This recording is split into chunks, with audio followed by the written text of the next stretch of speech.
ternyata selama ini kami itu tinggal bersama makhluk halus. Guys, bantu analisa dong. Ini aku punya cerita. Ceritanya ini pengalaman pribadi ya. Dulu aku pernah tinggal di sebuah rumah bareng orang tua ya. Kira-kira waktu itu aku umurnya masih SMP, dan di rumah itu aku mengalami beberapa keanehan yang sampai saat ini aku nggak tahu. Pertama gini, dulu itu kan rumah itu kan lumayan gede ya, dan kebetulan pemiliknya meninggal. Jadi kita sempat ditawarin udah pindah aja ke rumah ini, nggak perlu bayar lah. Seingatku nggak perlu bayar gitu. Jadi rumah itu punya 2 kamar. Rumah itu ada 2 kamar. Satu kamar itu memang sengaja dikosongkan, memang untuk pemiliknya. Kalau pemiliknya datang, ya mereka tidur di situ gitu. Mereka pakai kamar itu. Kalau mereka lagi nggak ada di tempat, ya kamar itu memang kunci. Ya memang keadaannya memang gelap gitu kan. Karenanya begini. Jadi orang tuaku pernah tuh, dia coba ini kamar ini kayaknya ada penunggunya gitu kan. Jadi gulung kertas beberapa kertas itu dibikin angka 0 sampai 9. Terus digulung arah ke dalam. Angka-angka itu digulung arah ke dalam. Terus mereka masukin itu kertasnya ke dalam kamar itu. Nah, ditunggulah sekitar setengah jam ya mungkin ya. Kurang lebih setengah jam lah. Nah, setengah jam berselang, itu gulungan kertas yang udah ditaruh dalam piring itu, di atas piring itu diambil lagi, dan ada 2 angka yang gulungannya udah kebalik. Ya, kebalik. Gulungannya itu kebalik. Yang angkanya itu harusnya di dalam gulungan, ini di luar gitu. 2 angka. Dan nggak tahu sih kalau nomor itu dipasang untuk togel ya, nggak tahu juga ya. Itu keanehan yang pertama. Nah, keanehan yang kedua itu aku sendiri yang ngalamin. Jadi beberapa kali aku itu beres-beres rumah ya. Kebetulan kamar itu kan cuma ada 2, satu buat pemiliknya kalau datang, dan satu lagi itu memang untuk orang tua aku gitu kan. Kami nggak punya kamar gitu. Jadi kami tidurnya itu tempat tidur kami itu memang diletakkan di ruang lepas gitulah. Rumahnya memang agak gede ya.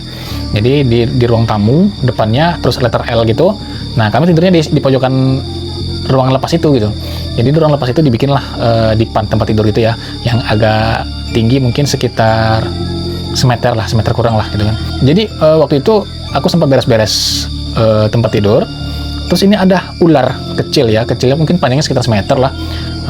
Cuman ya namanya ular kan gitu kan, kita pasti ngeri gitu kan. Ular itu menyelinap dari arah dapur menuju ke bawah tempat tidur kami itu. Aku tidur di situ sama adikku berdua. Jadi ular itu masuk ke bawah tempat tidur. Tentu karena kita takut kan, nggak mungkin lah kita pakai tempat tidur kan, wajib kita bongkar dulu gitu kan, kita cari ularnya gitu kan. Pas dibongkar udah bersih semuanya, nggak ada. Kasur udah diangkat, dipan yang kayu papan itu diangkat, nggak ada, hilang, lenyap. Berpikir ini mungkin ularnya karena dia kecil, mungkin pas kita lagi bongkar dia mungkin menjadi kemana gitu, nggak tahu ya. Itu sekali. Kedua kalinya juga seperti itu, nggak ketemu juga. Pernah 2 kali, 3 kali nggak ketemu juga. Dan terakhir kalau nggak salah mungkin yang keempat atau yang kelima ya, itu benar-benar pas dia lewat, posisi aku di ular itu tuh nggak terlalu jauh. Ini refleks nih, kan megang sapu kan, langsung aja ke toko itu ularnya pakai sapu. Ularnya itu agak memberikan reaksi melawan gitu ya, kayak menyosor ya, ular kayak menyosor gitulah. Karena dia melakukan perlawanan, tentu aku refleks juga gitu kan, lebih kuat mukulnya ke ular itu gitu kan, sampailah ular itu tuh kayaknya sudah mulai lemas ya. Aku pukul beberapa kali ya, tapi belum mati. Aku sapulah arah ke luar teras gitu ya. Terasnya juga agak luas sih. Nah, terus di situ ular ini masih melakukan perlawanan gitu, masih menyosor-nyosor ke arah aku gitu kan. Aku pukul aja terus sampai dia itu memang nggak berdaya lagi, sampai dia itu cuman bergerak-gerak kecil aja. Saya sampai matilah pokoknya. Nah, setelah itu nggak ada lagi ular itu. Nggak ada lagi aktivitas aku bersih-bersih itu, yang ketemu ular itu berjalan dari dapur menuju ke tempat tidur. Oke, itu keanehan yang kedua. Dan yang terakhir ini, keanehan ini yang mengalami bukan kami. Keanehan ketiga ini dialami oleh tetangga-tetangga aku. Akhirnya kami sekeluarga memutuskan untuk pindah rumah, yang mana rumah itu sudah menjadi milik kami. Beberapa bulan ada tuh tetangga-tetangga kita yang di rumah yang lama itu, yang beberapa keanehan itu, datang main-main ke rumah kami yang baru sekarang itu.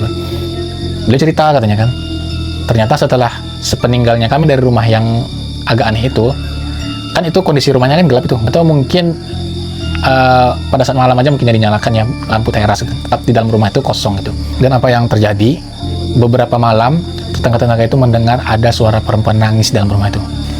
Merinding asli. Jadi pada saat tetangga itu cerita itu, kami sekeluarga seperti shock lah. Ternyata mungkin ya ternyata selama ini kami itu tinggal bersama makhluk halus yang mungkin nggak mengganggu. Coba deh teman-teman yang indigo ya barangkali ya, mana tahu bisa menerawang dari cerita ini. Coba komen ya.